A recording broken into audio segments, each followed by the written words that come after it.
Everyone, कैसे हो आप सब। आई होप आप सभी अच्छे होंगे। तो ये जो वीडियो है ये बहुत ही इंपॉर्टेंट और छोटा सा वीडियो होने वाला है।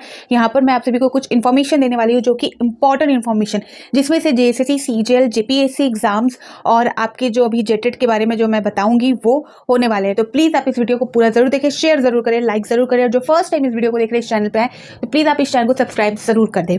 सबसे पहले मैं बात करूँ जेएसएससी सीजीएल की, तो मैंने ऑलरेडी आप सभी को कल ही अपडेट दे दिया था। न्यूज़पेपर में भले आज जारी की गई है, लेकिन मैंने कल ही आप सभी को अपडेट दे दिया है कि सीआईडी द्वारा एक नोटिस जारी की गई है, जिसमें स्पष्ट तौर से मेल आईडी, ईमेल आईडी और फ़ोन नंबर प्रोवाइड किया गया है और साक्ष्य मांगे गए हैं।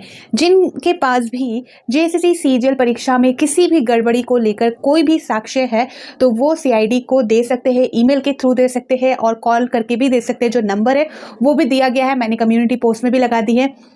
तो प्लीज़ यहाँ पर आप हिचकिचाइएगा नहीं, जाकर आप सारी चीज़ों को रख सकते हो। और उन्होंने ये चीज़ भी क्लियर की है कि यहाँ पर आपकी जो पहचान है उससे जारी नहीं किया जाएगा। ठीक है, सारी चीज़ें गोपनीय रखी जाएंगी, तो इस चीज़ की भी परवाह आप बिल्कुल ना करें।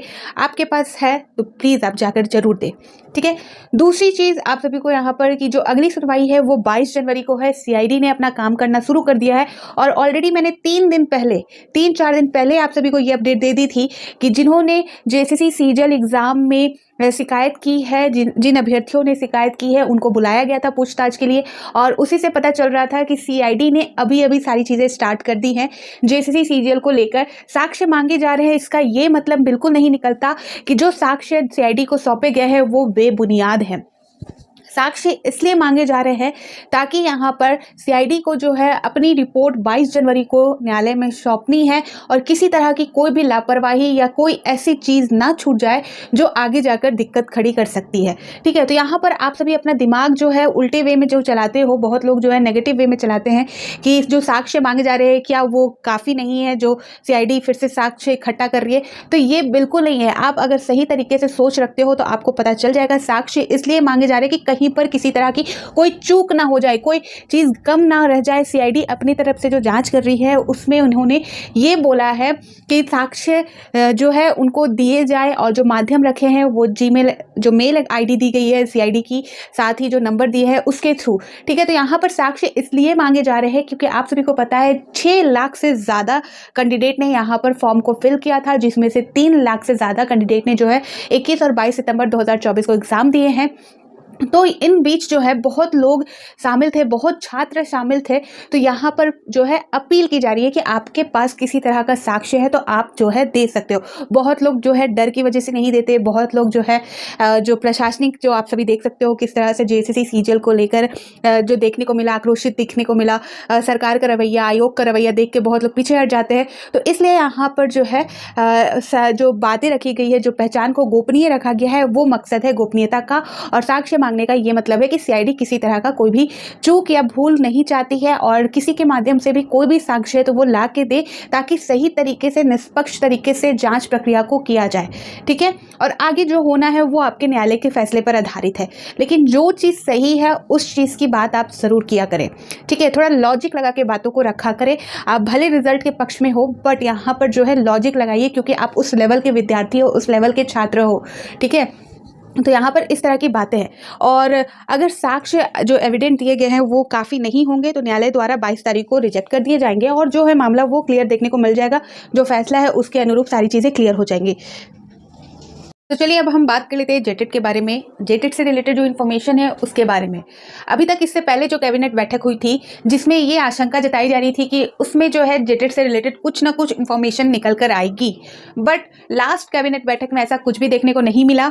ठीक है, लेकिन यहाँ पर जो है एक तरह से आप बोल सकते हैं 99% चांसेस है कि जो 7 जनवरी को कैबिनेट बैठक होने वाली है उसमें जेटेट को लेकर बहुत अहम फैसले होने हैं।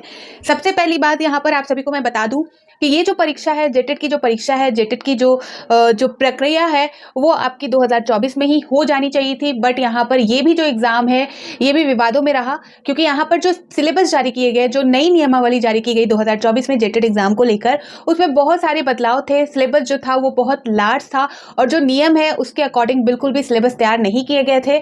और साथ ही यहाँ पर एक और चीज़ रखी गई थी कि जो सभी विषय में अलग अलग उत्तीर्ण होना अनिवार्य कर दिया गया था। यहाँ पर आपको मैं बता दूं तो सभी विषयों में जो है अलग अलग उत्तीर्ण होने के लिए कहा गया था। जहाँ पर जनरल वालों को 60% लाना है उत्तीर्ण होने के लिए, SC SC को 50%, ऐसा कुछ यहाँ पर क्राइटेरिया रखा गया था जो नई नियमावली जारी हुई थी उसमें।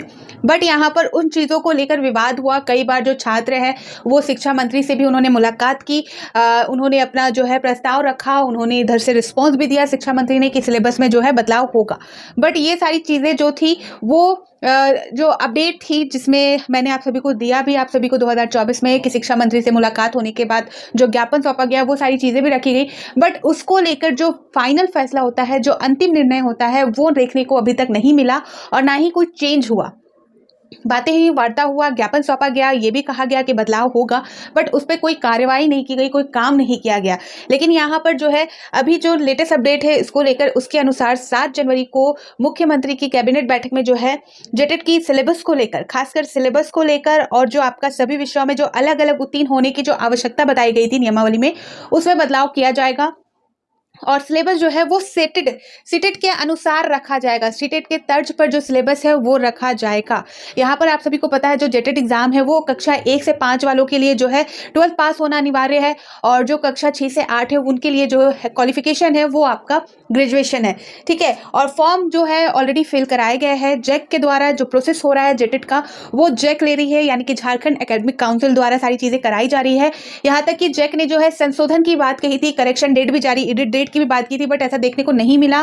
फिर लोकसभा का चुनाव खत्म हो गया, विधानसभा का चुनाव आ गया, तो इस बीच जो है ये सारी काम नहीं हुए। जो करेक्शन डेट है, एडिट डेट भी अभी तक जारी नहीं की गई है, आपको ये भी मैं याद दिलाना चाहूँगी। और खुद जैक के ऑफिशियल वेबसाइट पर आप जाओगे तो एक नोटिस है जिसमें उन्होंने कहा है कि जो करेक्शन है, जो संशोधित करने का जो डेट है वो जारी किया जाएगा, लेकिन अभी तक वो भी जारी नहीं किया गया। फॉर्म फिल करा लिया गया है। सिलेबस को लेकर जो अपडेट है उसमें मैंने आप सभी को कहा कैबिनेट बैठक में सिलेबस को चेंज किया जाएगा, सिलेबस में जो है बदलाव हो सकता है और जो सीटेट का जो सिलेबस है उसके तर्ज पर आपका जेटेट का सिलेबस तैयार किया जा सकता है। और दूसरी अपडेट यहाँ पर इसी के साथ जो सभी विषयों में अलग अलग उत्तीर्ण होने की जो नियम बनाए गए थे नई नियमावली में, उसे भी यहाँ पर हटाया जाएगा, उसकी भी आवश्यकता नहीं होगी। कट ऑफ के आधार पर जो है अभ्यर्थी यहाँ पर पास होंगे। कट ऑफ के आधार पर जो है सभी विषयों में यहाँ पर जो है आपका कट ऑफ तैयार होगा और उसके आधार पर जो है अभ्यर्थियों का, छात्रों का यहाँ पर चयन किया जाएगा। ये चीज़ मैंने आपको बता दी क्लियर। अब जो वही अपडेट यहाँ पर आप देख सकते हैं न्यूज़पेपर के अकॉर्डिंग कि जेटेट की नियमावली में फिर होगा बदलाव। झारखंड शिक्षक पात्रता परीक्षा की नियमावली में फिर संशोधन होगा। इस बार संशोधन इस परीक्षा के सिलेबस में होगा सीटेट के तर्ज पर। जैसा कि मैंने आपको बताया, सीटेट के तर्ज पर जेटेट का सिलेबस भी लागू किया जाएगा। 7 जनवरी को कैबिनेट की होने वाली बैठक में इसका प्रस्ताव आ सकता है। सिलेबस में संशोधन होने के बाद प्राथमिक कक्षा 1 से 5 के लिए और उच्च प्राथमिक कक्षा 6 से 8 के लिए 2 घंटा 30 मिनट की परीक्षा होगी। साथ ही अब सभी विषयों में अलग अलग उत्तीर्ण होने की आवश्यकता नहीं होगी। ओवरऑल कट ऑफ के आधार पर अभ्यर्थी उत्तीर्ण घोषित किए जाएंगे, ठीक है। यहाँ पर मैंने आपको स्टार्टिंग में सारी क्लियर समझा दिया है, वही चीज़ें यहाँ पर दी गई हैं। और साथ ही बताया जा रहा है कि पूर्व में अलग अलग विषयों में उत्तीर्ण होना अनिवार्य था।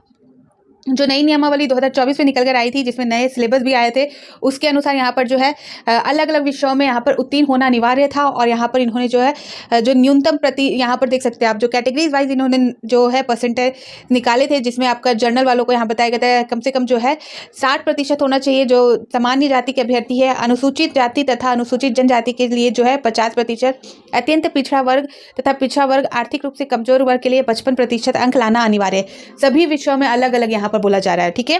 कक्षा 1 से 5वीं के लिए जेटेट परीक्षा, 12वीं ये तो मैंने बता दिया, 12वीं तथा कक्षा 6 से 8 की परीक्षा के लिए जो है स्नातक स्तर का प्रश्न पूछे जाएंगे। तो यहाँ पर जो है कैबिनेट की बैठक में इन सारी चीज़ों पे बदलाव होने हैं, इन सारी चीज़ों पर संशोधन होना है जेटेट परीक्षा को लेकर, जेटेट एग्जाम को लेकर। और आशंका यह है कि ये सारी चीज़ें होगी कैबिनेट बैठक में, इस मुद्दे को जो है उठाया जाएगा और कुछ ना कुछ अच्छा पॉजिटिव न्यूज़ निकल कर सामने आएगी। तो जैसे ही इसके रिगार्डिंग अपडेट निकल कर सामने आती है आगे कैबिनेट की बैठक में इसको लेकर कुछ बातें निकलती है तो मैं आप सभी को क्लियर कर दूंगी। आप सभी के क्या ओपिनियन है, क्या डाउट है, कमेंट सेक्शन में ज़रूर बताइएगा। तो फिर मिलती हूँ नए अपडेट के साथ, तो बाय बाय।